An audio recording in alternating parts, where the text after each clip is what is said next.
Welcome to InDesign Day 4. Today we're going to cover how to make interesting graphics and visuals using color, shape, line, and text. And we're also going to learn about some design principles, just the basics that will help us make better graphics and visuals in the future. So let's start by getting our files. Click on InDesign Day 4 at the link files.learnsoftware.org/InDesign. And then you should have a folder, and it has two subfolders. One is the Saving the World icons, and the other one is shark icons and pictures with these shark facts. So you can choose whether you want to do today's project on saving the world, these 10 or something facts about saving the world, and the shark files. So you can pick which one, but I'm going to do saving the world. And in the end, if you were to spend enough time on this, we probably won't get there by the end of this class, you would have something that looks like this. You have these nice, simple icons with some attractive color combinations and very simplified text. So first, let's talk about some design principles. Here are just 4 principles of design. There are more of them, but we have contrast, repetition, alignment, and proximity. So with contrast, there are lots of different ways to emphasize contrasting elements. You have color contrast, or tone and value contrast, different shapes, and different directions. You always want a little bit of contrast in your designs because that is appealing and adds an element of surprise and interest. We also have repetition. Repetition is really important to make your document or your images more cohesive. So if you use the same colors repeatedly or the same fonts and text size and things like that, you're going to have more success in having the reader move through your document and not feel tired or confused, and they're going to understand it better because it'll be unified. Over here we have alignment. So these are actually tools that we're going to learn about in InDesign that you can align things to each other. And so you want to be aware of if you're centering things, or if you're left justifying or right justifying, or what you're doing to align things. So keep that in mind. That gives a certain mood and direction to your project. Proximity is how close things are to each other. If you want things to be disconnected and separate from each other, then you'll have them farther apart. But if you want things to be related to each other, you'll want them to be close together. Pretty simple. So again, there are lots more elements of design, but those are just a few of them that we want to implement today. So now that we have these principles, go ahead and with those in mind, take a pencil and paper and sketch out how you would like to represent some of these facts in this Save the World document, or the shark facts if you prefer. So go ahead and pick one that you like and sketch it out, because what we want by the end of this class is not for everyone to have the same document, but to have a document that looks and feels like your style and something that you've created from scratch. Now, for the sake of teaching, I'm going to just use this example document, but you guys can create your own designs.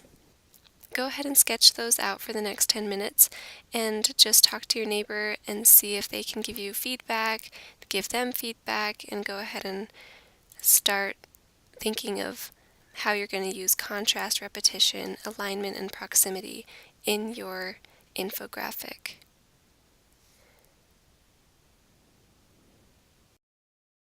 Okay, let's come back together and open up InDesign. Create a new document, and I'm just going to have mine be web, and for now I will just choose letter, portrait orientation, and just one column is fine. Click on Create, and I'm going to turn off my margins by hitting W. I'm not going to use too much text, so I don't need to have those margins there. So one way we can implement our sketches is to create frames in our project. So the frame tool with the X on it here is going to help us do that. So we can drag out frames where we want things to be. So let's say I put my icon here, and then I put my fact right here. And if I hit W, I'll see those show up. And I'll probably want to center them perfectly, so what I can do is grab my selection tool, hold Shift, and select my second frame here, or however many you have, and I want them to be centered to each other. So up here in my contextual menu over here, I can align them horizontally centered. And now they're perfectly centered with each other, but they're not perfectly centered on the page. So to do that, I'm going to click and drag, and then once that purple line comes up, that means it's centered. I also have these rulers on my top and left-hand side, which show me how many pixels I'm dealing with and how things are aligned, but I probably want to change that to inches. That's more familiar to me. So right-click on your ruler and select inches to change that measurement. And now I can line it up perfectly with, the center of a 8.5 by 11, which would be about 5.5, right? I don't know. You kind of just eyeball it, I guess. You can also bring guides into your document which help you line things up. So let's say I wanted everything to be centered, and so I want a guide right in the center to show me where the middle is. I can click and drag from my ruler, and that actually brings in a guide that I can drop right in the middle of my page. So 8.5 divided by 2 is 4.25, right there. And now I can, draw text and stuff and make sure it's right smack dab in the middle. And now I can bring in other elements and center them perfectly with this guide. If you ever don't want it there and you want to get rid of it, you can just click and drag it right off the page and it'll go away. You can also drag guides from the top if you want horizontal guides. And again, you can have multiple, but if you want them to go away, you just click and drag them back to the ruler.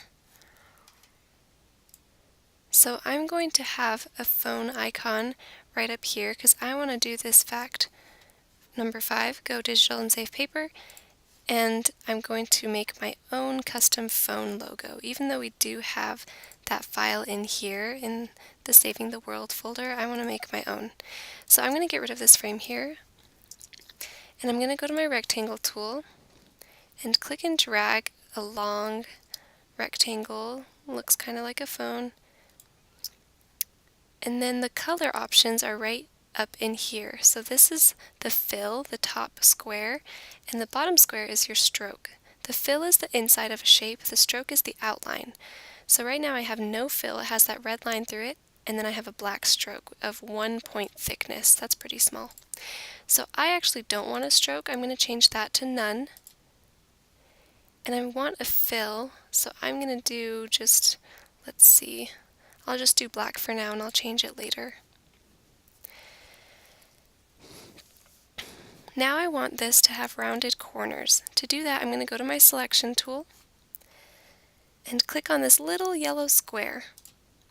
That activates your rounded corners, and you can drag these yellow diamonds inwards, and that will actually round your corners a little bit. So now I'm just going to resize my shape to look more like a phone, kind of adjust things until it looks good. Let's call that good. And then I'm going to put another rectangle on top because I want the screen to be a rectangle as well. I'm going to go back to the rectangle tool, drag out a nice rectangle. As you're drawing a shape, if you haven't let go of your left click yet, as you're dragging it out, you can hold the space bar, and that'll actually let you reposition your shape.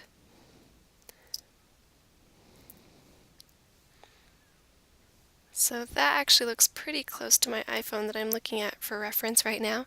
So I'm going to let go of that. And this one I want to have as a white fill and no stroke again. Okay. And now I just want a little circle and a line for my microphone and my speaker here. And so I'm going to go to the ellipse tool, which is if you right click on the rectangle tool, it's underneath, and just draw a tiny little circle. If you hold shift while drawing a shape, it'll make it a perfect shape. with equal sides. So for the circle, it's going to be a perfect circle and not like an oval. And this I want to have a white fill and no stroke. And now I can just move that around if I need to with my arrow keys. And I'm looking at my phone right now, and I actually have another circle at the bottom of my phone for the home button. And so I want to duplicate this, and I could just do Command C, Command V, but another shortcut for copying a shape is if you're in your selection tool, you can hold Option or Alt, and you see that double cursor, the white arrow behind the black one, that tells you that it's going to duplicate that shape. So I'm going to copy this by clicking and dragging while holding Option, drag it down to the middle, and then just make this one bigger. So I could have just drawn a new ellipse, that would have been just as easy probably, but I wanted to show you guys that you can duplicate using that shortcut. And that's not just for shapes, that's for text or images, any object in Adobe programs, you can usually duplicate it by holding Option. So now I have my home button, and now I just need a line going across the top for my speaker, I think is what it is, I'm not really sure. And the line tool is just right here under the type tool. You can click and drag. If you hold Shift, again, that'll keep it straight. And this line I want to be white for the stroke with kind of a thicker stroke. I don't want it to be so skinny. Now, this stroke is kind of boxy. I might want it to be a little more rounded.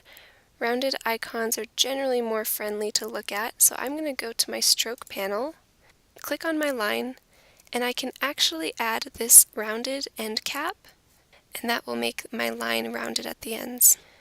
Your stroke panel also has a lot of other options for applying stroke to the outside of a shape or the inside of a shape. You might want to play around with those, but I'm just going to close out of there. And I want to show you just one more shape tool that we have here, and it's the polygon tool. So this tool is interesting because it's many different shapes. If you click and drag it out, right now it's a hexagon, but you can actually click just on your document and it'll let you pick how many sides. So if you want a triangle, just put 3 in here. And you even have a star inset, and that makes it so that your number up here is actually the number of points on your star. And the percentage is just how inset those midpoints are. So if I want a triangle, I'll just leave the star inset at 0, hit OK, and now I have a triangle. Go ahead and play around and try to make a star. So if I make this 7, and then I do a 50% inset here, that looks pretty cool. And this could be like a sun shape or something. I'm going to just go ahead and delete those shapes. So my phone's looking pretty good. If I want, I can change the color of this black rounded rectangle by going to the fill, but we don't have so many options here, and to add more, there are a couple options. You can double click on this square, and that brings up the color picker. Here I can just click and drag this around and I can grab a certain color. I could even put in certain RGB or CMYK or hex codes of a specific color. Or I can come to my color panel here and I can click in this area to pick another color. But my favorite way to pick colors is to go to color.adobe.com. If you go to that website,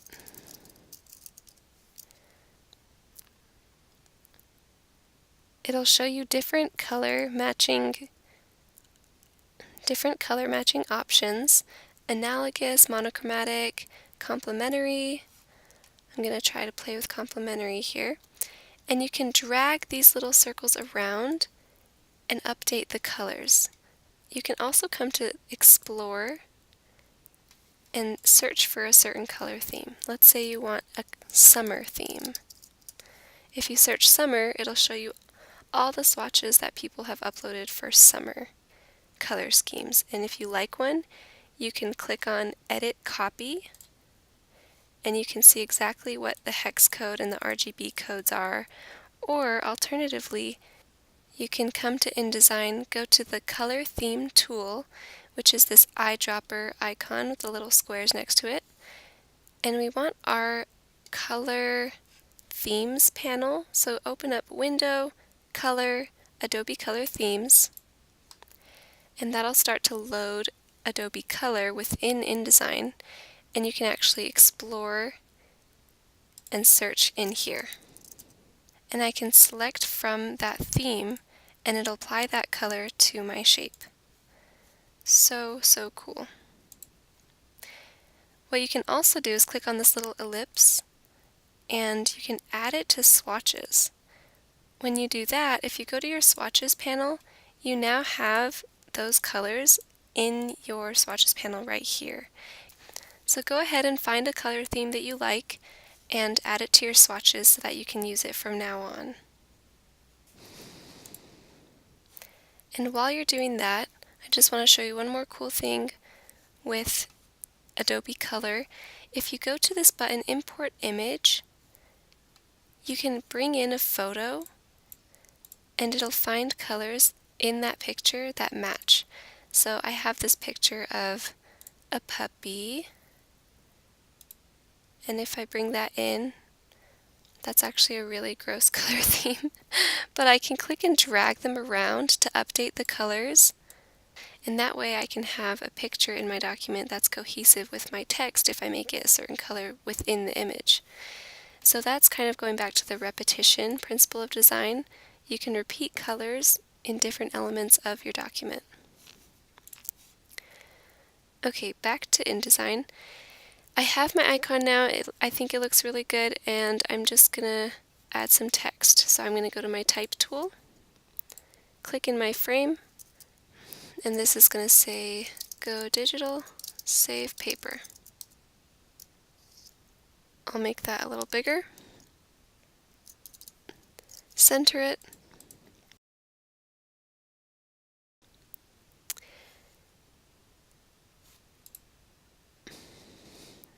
and I'd want to change the color of this too, because black is boring. So let's go to my theme here, and I'll choose this orange color. I'm just going to move this stuff down because I forgot that I need to include the number up at the top.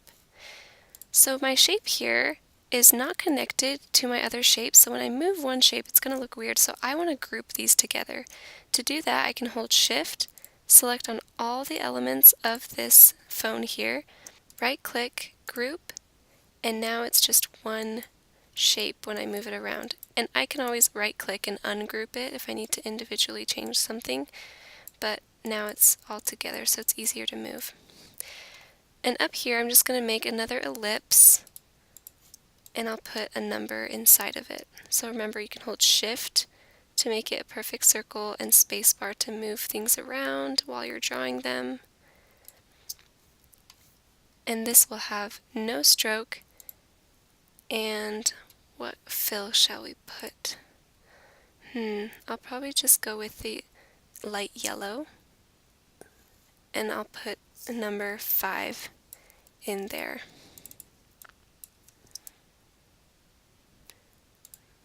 I'm going to make that white and move it on top of my circle, make it a little bigger.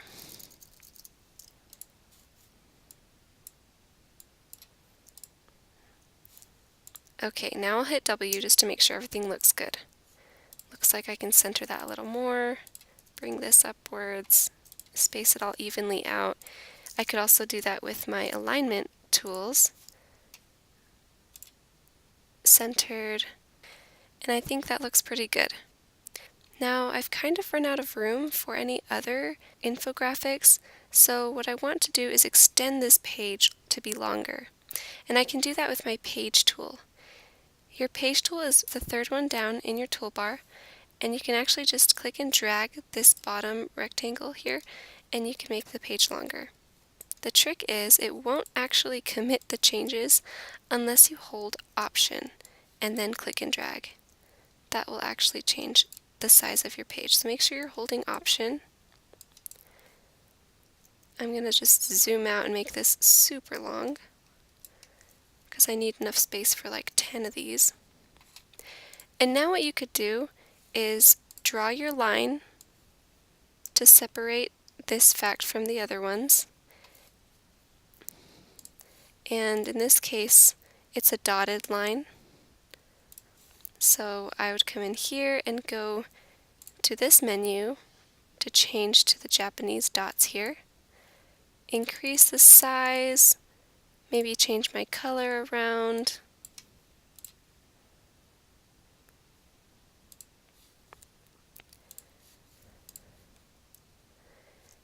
And that looks pretty good.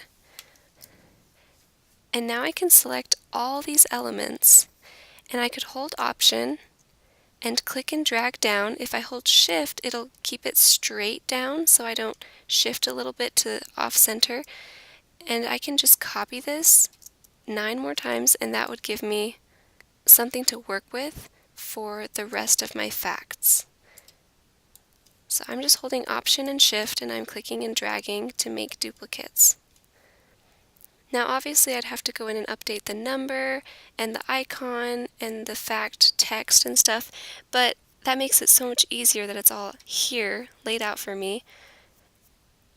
And I can just go in, change this to 6, change this one to 7, and I could even go in and change the colors around so that it's more interesting. It's not the same thing over and over again, and you could go about it that way. So that is kind of how they did it in here.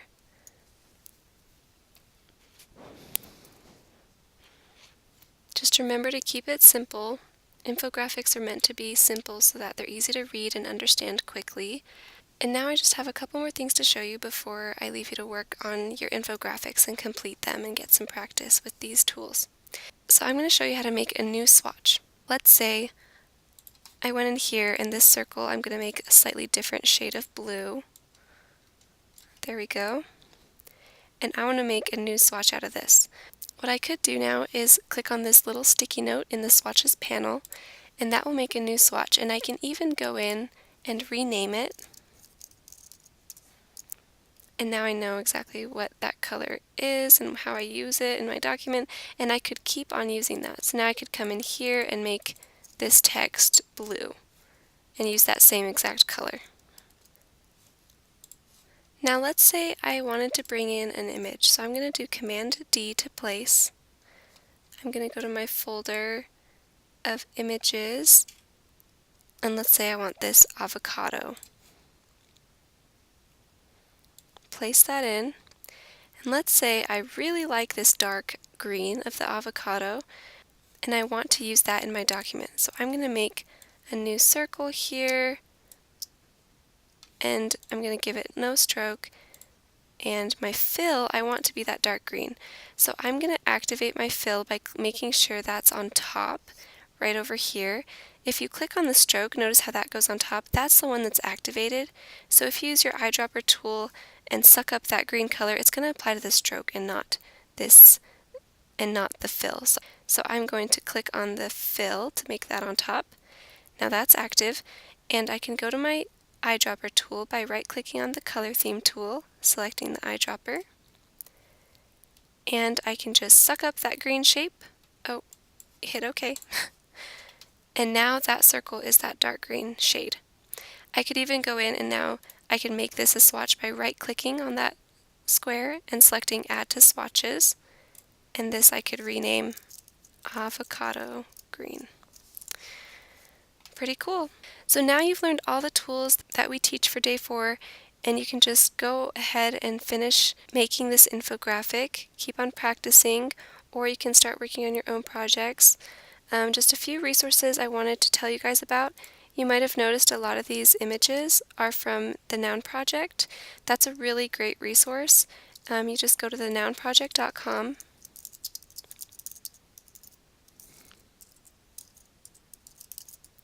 and you search for anything. Let's say I want to do something about dogs. And there are tons of icons that people have made, and you just select one you like, go to this download option. You might have to make a free account, and then you would want to do either the PNG or SVG, either one's fine. The SVG is a vector file. The PNG is just a regular raster image. And the CC right here tells you that it's licensed as Creative Commons, which means that it's royalty free. You can use it in your project as long as you attribute it to the artist, Min Jing. And this site's super cool because you can also pick a color here. But now that you know how to change the colors pretty easily in InDesign, you could also go ahead and do that. So that's all for today. Good luck with your designs!